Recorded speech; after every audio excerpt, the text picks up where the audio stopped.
بسم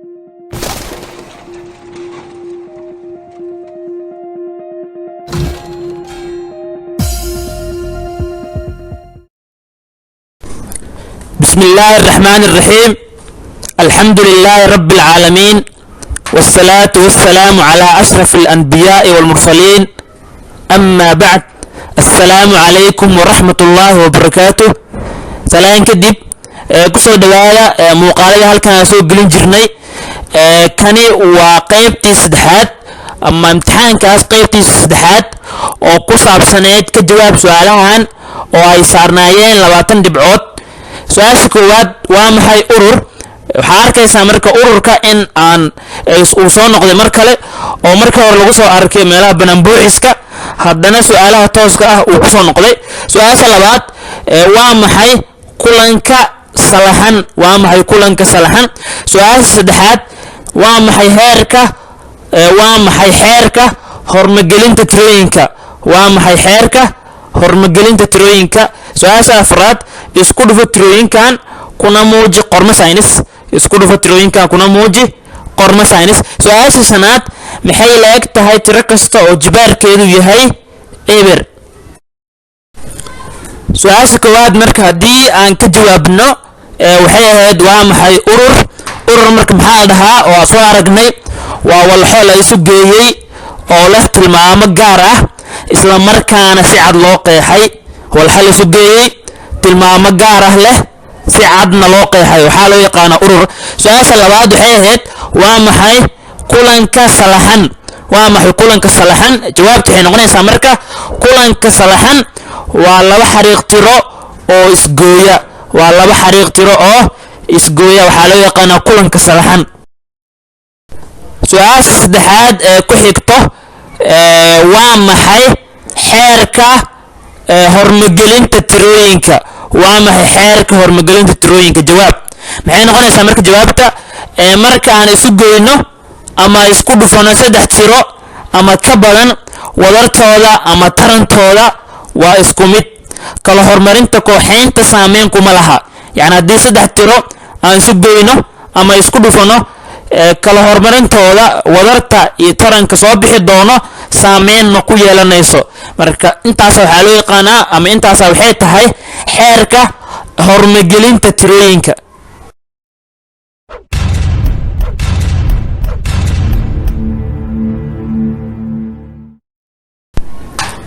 haddii marka aan sii wadno oo aan soo qaadano tusaale ku saabsan xeerka hormagelinta tirooyinka, haddii aan soo qaadano oo aan dhahno tusaalahaas marka waxaa u kala qaybinaynaa isugeyn iyo isku dhufasho. haddii aan ku hormarno qaybta isugeynta, xeerka horta wuxuu ahaa isugeynta saddex tiro ama ka badan saameyn ma ku yeelanay wadarteeda ama wadartooda saameyn ma ku yeelanayso kooxaynta. marka la kooxaynayo wadarta soo bixi doonto saameyn ma ku yeelanayso. haddii marka aan soo qaadano saddex tiro ka badanna waa la soo qaadan karaa. haddii saddex tiro aan soo qaadano oo ka kooban 6, 2 iyo 3, hadda marka waxaa aragtaa 2 iyo 3 inay koox sameynayaan halka 6na aysan kooxda ka tirsanayn. tilaabada ugu horeysa marka waxaa markaan kala koox sameynayo labada bidixda jirto oo 2 iyo 6 ah ayaa koox sameynaysa. meesha marka waxaa kaaga cad in laba mar walba kooxda ay ku jirto ama ay soo galayso. intaas waxay la mid tahay marka hadda waxaa koox sameeyey labada midigta jiro ama soo xiga oo 2 iyo 3 ah, laakiin markaan waxaa sameynaya kooxda labada bidixda xigta oo 6 iyo 2 ah. hadday sameeyaan maxay noqonaysaa marka? waxay noqonaysaa 6 lagu daray 2 oo loo sii geeyey 3 markaan koox ma sameynayso maxaa yeelay dhinaca kale ayay kusoo samaysay. intaas waxay la mid tahay haddii aan dhahno oo aan aadno dhanka kale ee bidixda, 6 hadda sida loo soo qaadano loo geeyey kooxda ka koobneed 2 iyo 3 isku sii dirso waxaa soo baxaysa 5. intaas waxay la mid tahay marka kooxdan isu geey 6 iyo 2 isu geey maxaa kuu soo baxayso 8 kuu soo baxayso lagu sii daray 2 lagu sii daray 3 aan dhaho lagu sii daray 3. haddii marka dhanka kale aadid oo 6 iyo 5 aad ku sii dirtid waxaa kuu soo baxayso 11.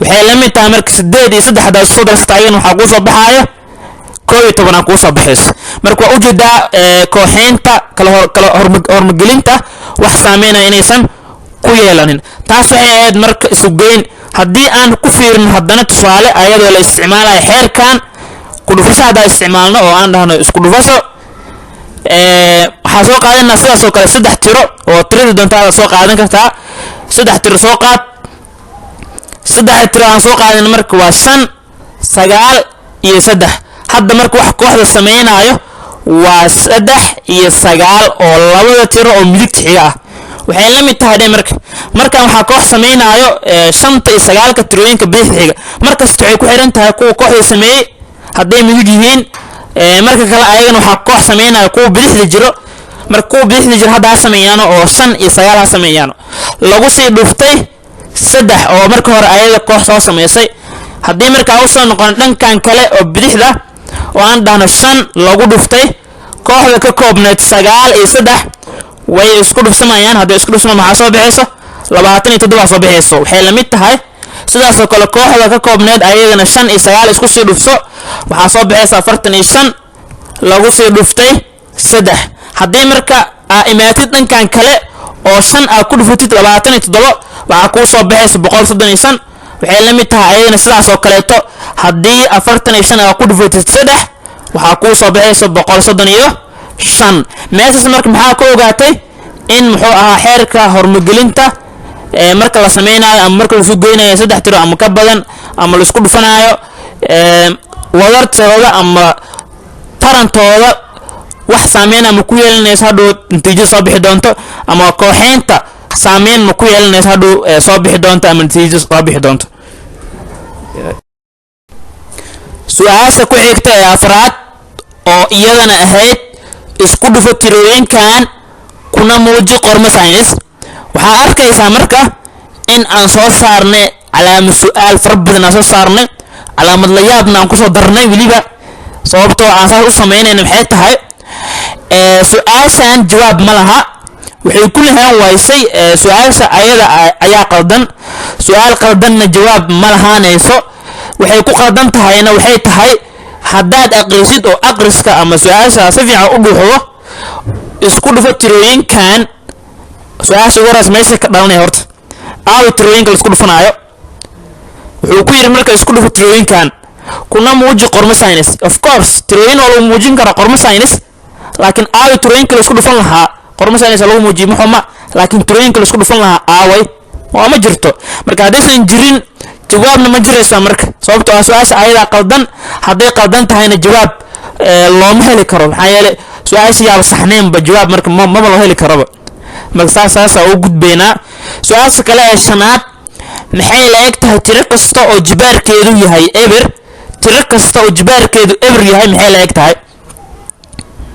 waxaa marka kugu soo dhacayso in su'aashan aan uga soo jawaabnay meelaha banaan buuxiska waxaa u malaysaa marka inay mar kale soo noqotay marka anagoo og inaan ka soo jawaabnay haddana waa ka jawaabayna waxaan dhahaynaa marka jawaab tiro kasta oo jibaarkeedu yahay eber waxa ay la eg tahay hal marka laga reebo eber yani tiro kasta haddii la dhaho eber soo galayso maxaa yeelay eber waa tiro marka waa in la dhahaa marka laga reebo eber marka tiro kasta oo jibaarkeedu yahay eber waxa ay la eg tahay hal tiro kasta ma aha ogow laakiin waa marka laga reebo eber maxaa yeelay eber haddii loogu jibaaro eber ma soo baxaysa hal laakiin inta soo harto tirooyin ah haddii lagu jibaaro eber waxay ku siinaysaa halay ku siinaysaa